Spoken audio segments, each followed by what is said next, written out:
Honorable Chairperson, Department of Geography, Professor Shahab Fazal Sahab, Dr. Saliha Jamal, and Dr. Ahmad Mushtaba Siddiqui, both very worthy faculty members of this department.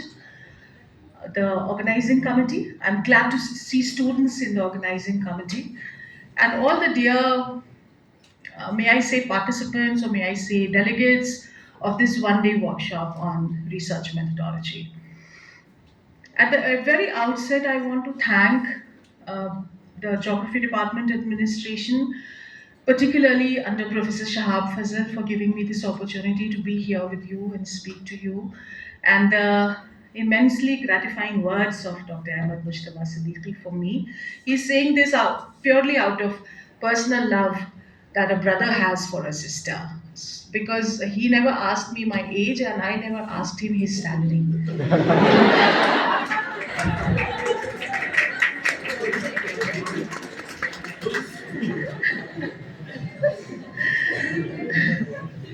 So you dare not ask a woman her age and you dare not ask a man his salary. Well, so this was a one-day workshop on research methodology. Let me speak to you a little about research ethics. In the present day, new normal, post national education policy scenario, the idea of research has changed. It has been punctuated by ICT, it has been punctuated by changing political economies, and it has been punctuated by, for us in India, the national education policy. I will recount here very quickly 5 points that are very relevant to research in the present age. First is societal embeddedness. The society is asking you questions as to how will it develop and how will it gain and how will it improve from the outcome of your research. So just like we have been focusing on outcome-based education in your degree programs, in your graduate programs, it is high time that we switch to outcome-based research. I was recently reading a news report from a Chinese university. They have decided to give a PhD for a new product that has been developed in a market, but it has been adapted by the industry and patented, and there's no need to write a thesis for that. So that's how we are changing the meanings of research, and that's how our research has to find a certain societal embeddedness. Now, when you are doing research for the benefit of the society, you are trying to find something new, you are trying to give some new solutions. This new knowledge lies for you to be explored at the intersection of two disciplines. I'm very glad this department is an epitome of intersections between disciplines. You are relevant to the social sciences, you are relevant to the sciences, you are relevant to GIS, remote sensing, that means you are relevant to ICT, and this becomes a melting pot.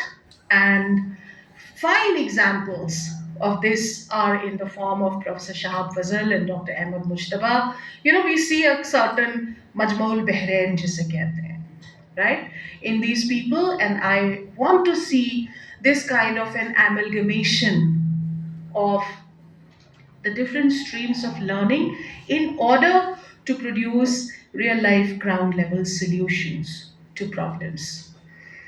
Another important ethic, and I need not talk much about it, is of course originality. Originality in the era of the internet, in the era of copy paste, and presently in the era of artificial intelligence. Just like unhealthy food, 2 minutes on the lips and ages on the hips. Huh? Right? Similarly, this compromise with originality that you will make in the moment will give you some relief, maybe from hard work, but for an entire lifetime to come, it will be a cause of stress for you if you haven't been original with your writing, with your methodology, with your problem statement, with your outcome. You will be under stress of being caught, being named, and being shamed, and you will never be able to respect yourself because you haven't been original. I grew up, Shabai would have grown up in the era of copy paste, but we refrain from copy paste. And sorry, you are growing up in an era of double disadvantage. You are allured on the one hand by copy paste and on the other hand by artificial intelligence. But you know it better than me that you don't have to do it. You do it and you're discredited for a lifetime. You lose reputation in your research field. You are rendered unfit, unsuitable for any kind of resource acquisition in future, and that is the end of your academic journey. Originality, of course, I don't think I need to say much about originality. How you should refrain from copy pasting and how you should refrain from generative AI text. It looks very good, but believe me, it's completely dehumanized. And by now, teachers like me, scholars like Professor Fazal and Dr. Salia and Dr. Mujtaba, we have gained a certain insight for detecting dehumanized text. I can make out, I read one paragraph, I read one email, and I can vouch that it is ChatGPT. We know, we know. I don't know why, but because of some words, some sentence formations, the way there are allusions and alliterations, and quite a lot of things, that give us a very clear idea that this is not original writing. And let me tell you, I'm mightily pleased to see original writing of my students, even if it comes with some mistakes, even if it comes with grammatical errors, even if it needs a lot of improvement. I'm there. I'm there to help you improve. I'm there to keep it between you and I. You don't need to make an impression on me. You need to go out from my research lab, from my research group, as a strong, towering researcher. And you won't be able to do that unless together we work on if there are any weak areas of language, etc., with you. I mean, that's why God has given you an opportunity to be here in the Aligarh Muslim University for a prestigious research program in a super prestigious department like the Department of Geography. So, this is one matter of pride that you have to take with a lot of responsibility. My next research ethic is quality over quantity. The best of intellectuals who have kind of now become household intellectuals. I'm a big fan of a psychoanalyst called Jordan Peterson. He was a professor at the University of Toronto. He's quite a YouTube personality also. I read his books. He's just written 3 books so far, but they are extremely, extremely impactful. So I read 2 of his books and I found that he's actually an academic. So I tried to search him on Scopus, and in a long career, he has written just 38 Scopus papers. As compared to sometimes series that we see where hundreds and thousands of papers are mentioned, and we really don't know whether they have some quality, whether they have some merit, how much of it is original and how much of it is not. But none of them are able to make the kind of impact that Jordan Peterson has made, because he has been able to translate that research into public good, because actually it's original research, and when you're doing original research, you cannot be very numerous, you cannot be very proliferative. You have to limit yourself to a certain quantity with which you are satisfied. This is no race, this is no competition. Numbers are not going to do you any good as much as one good paper, 5 key papers that you have produced from your work, which are representative of you and your supervisor and your research lab. They might even get you the Nobel, who knows? Okay? Finally, I would like to give you one research ethic, and that is credit. We have been through a lot of academic achievement, We have been through a lot of development of interpersonal and social skills, and somehow we have become individualistic and proud, and we are neglecting teamwork, and we are becoming intellectual snobs. What I want to say here is that when you partner, when you build a team, when you become a leader, when you learn to give credit to your team members, your work multiplies 10x. And that is the kind of work which is being valued as multidisciplinary and interdisciplinary teams are coming together more and more and solving real life problems. Say, for example, I recently heard of a paper published in Nature which has 3,000 co authors. It's on the impact of the COVID vaccine all across the world because there was speculation that maybe young deaths are happening because of the COVID vaccine. They wanted to research that, and there are 3,000 co authors.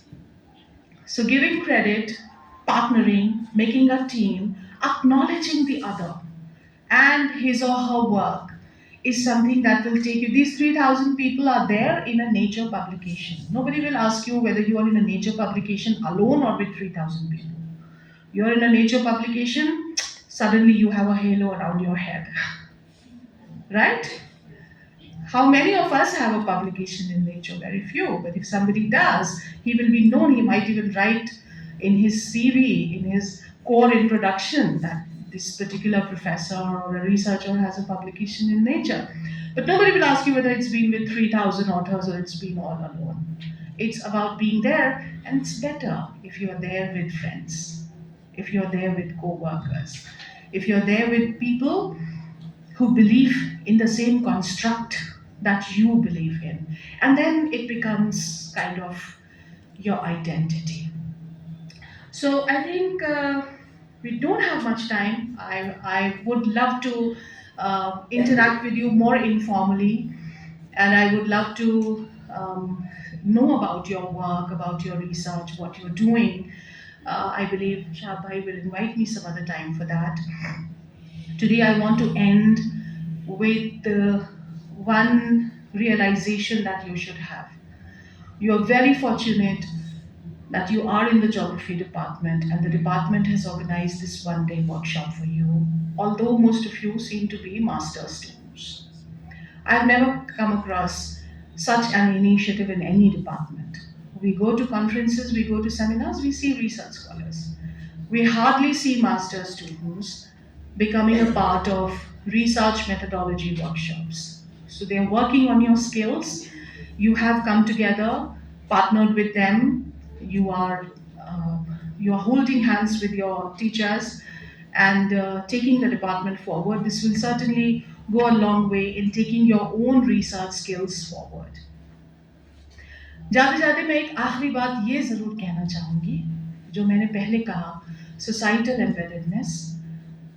तो देखिए इसके लिए एक शेर है मखदूम मोइनुद्दीन का, न जाने मुझे मुकम्मल याद है कि नहीं, बहरहाल अज अजल ता अबद तू बता चारागर तेरी जंबील में कुछ इलाजे मदावाए उल्फत भी है, कुछ मदावे इश्क दर्द इश्क या कुछ ऐसे करके भी है, something like that. I don't remember the last line, I don't remember. This is a question that is being asked to a doctor कि ये जो जंबील लेके चल रहे हो तुम्हारा जो ये डॉक्टर वाला बैग है, इसमें कुछ मदावा किसी के दर्द दिल का भी है कि नहीं है, या?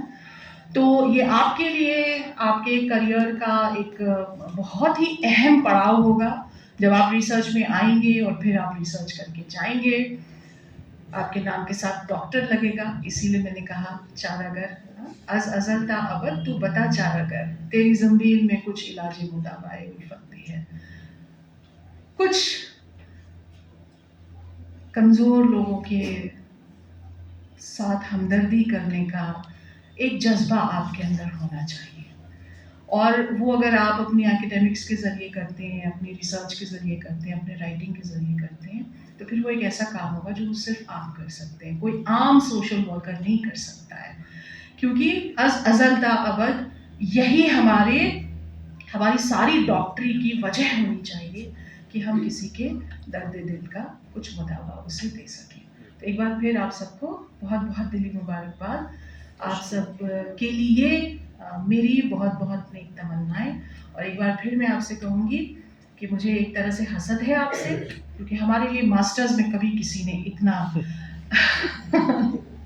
کبھی کسی نے اتنا نہیں سوچا جتنا کہ اہلکاران ڈپارٹمنٹ آف جیوگرافی نے آپ کے لیے سوچا.